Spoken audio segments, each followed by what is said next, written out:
Hello and welcome everybody, hope that you're good, and I'm bringing you some Halloween event information. We've got part 1 right here and it is looking tasty, to say the least. So let's dive straight in and see what is coming up. Beware both big and small scares with MOREPEKO, which was teased at the beginning of the season, don't forget, and Dynamax Gastly, which is the other Dynamax boss that was question marked out beforehand. So MOREPEKO is finally making its debut in the game, which brings with it its move, Aura Wheel, which comes with its electric and dark type form changes, and it's form changeable within battle. Within the article it gives a glimmer of potential future form changing in battles as well, so certain Pokemon like MOREPEKO will be able to change form during battle, which is quite cool, and unleash its charge attack. So that's why it has an electric and a dark type version of Aura Wheel, which will be very interesting to see how that plays. MOREPEKO will be an encounterable mon from here on out,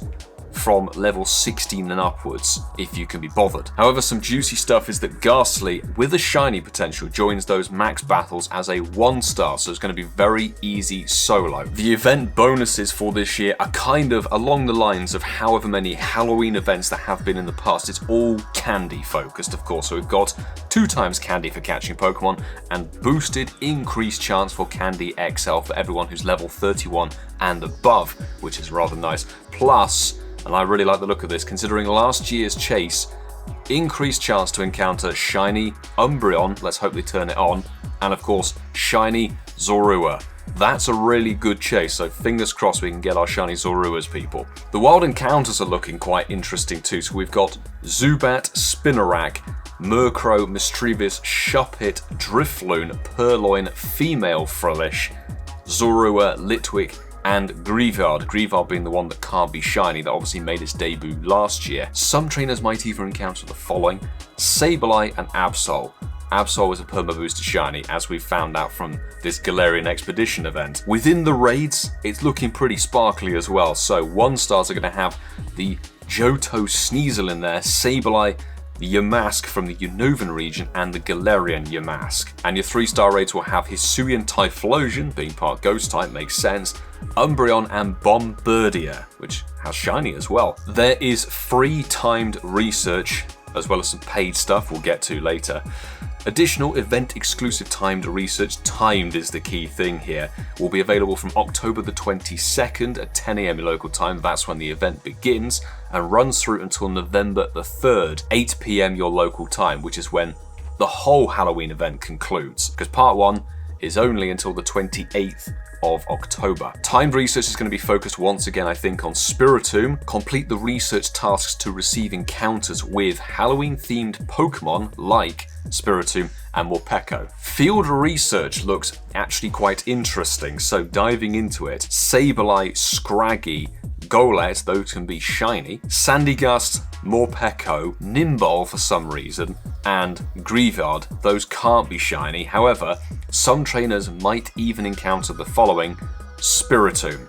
Spiritomb, after however many years, I think it was 2021, it was actually last available in regular field research tasks. So good luck everybody if you don't have your shiny Spiritomb. This year looks set to be the one to go for it. And of course there's plenty of Mega Energy quests as well for Gengar, Houndoom, Sableye, Banette and Absol. Anybody who remembers last year, there were 2 paid tickets. So the first of which is $5 US, or the equivalent in your local currency. It's going to boost your bonuses with that ticket purchase to 3 times catch candy, event themed Pokemon, including first peek at some costume Pokemon that will be making their debut in part 2 of the Halloween event. This is very reminiscent of what happened last year. Froakie wearing the Halloween costume, which you can see on the image here, looks fantastic, and Rowlet as well. So we've got a bit of Gen 7 and Gen 6 starter costume variety. They are available in the paid ticket for part 1, but they will be available in the regular stuff for part 2, so you don't necessarily have to buy it because of that. You'll be getting event themed Pokemon encounters, including Pikachu wearing the Witch Hat,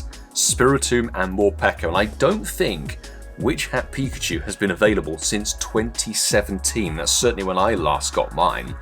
It can be evolved, but no word on whether Pichu with the Witch Hat will be hatchable from the eggs. Of course, you can gift this ticket to your friends if you want to, and it will be available in the in-game shop until November the 2nd at 8 PM your local time, so the day before the whole event concludes. And we've got the $2 ticket, which again runs for the duration of the whole Halloween event, exactly the same circumstances. However, it will be very much themed around the encounters. So I wonder whether it's going to be one of each of these encounters. You get Pikachu wearing the witch hat, you get Vulpix in its spooky attire festival, Gengar wearing its spooky festival costume, Piplup wearing its Halloween mischief costume. They got lots of funky names for these. Driftblimp is back with its Halloween mischief costume, Froakie making its debut for the first time ever with that Halloween Pokemon costume, amazing.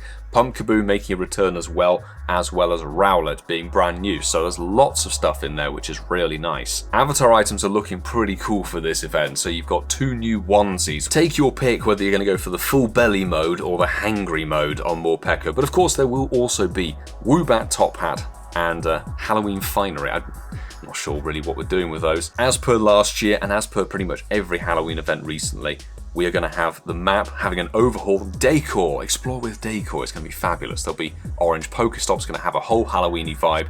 Lavender Town music is going to make a return, which is real cool.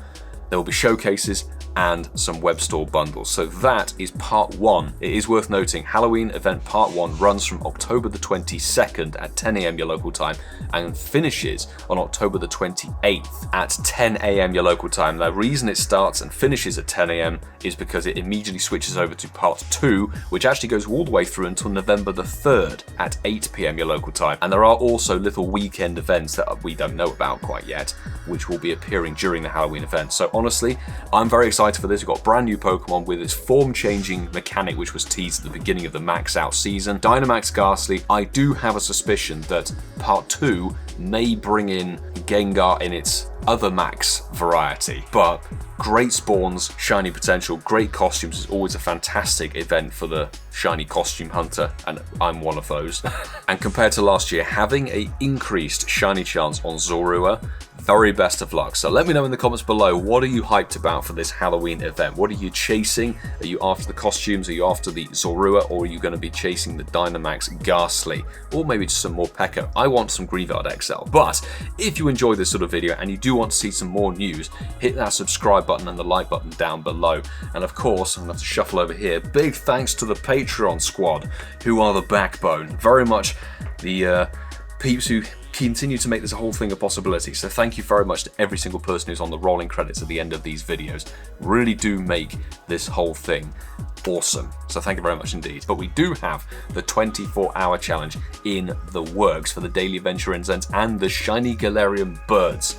Thank you everybody for the words of support over the course of the challenge and the amazing reactions over social media, because it was a grind. We did 86 kilometers in 24 hours, which is almost as much as I walked in the entirety of last week. Thank you very much, people, for your kind words. And if you enjoyed, go and check out one of these 2 videos here on your screen. Maybe one of the last 24-hour challenges we did, last Halloween actually, where we chased Shiny Zorua for 25 hours. And you can go check out something up there as well, if it tickles your fancy. But I hope you can stick with me, and I'm hoping we can do some more news bits and pieces, because it's been a long time. But I will say, until the next time, peeps, do take care.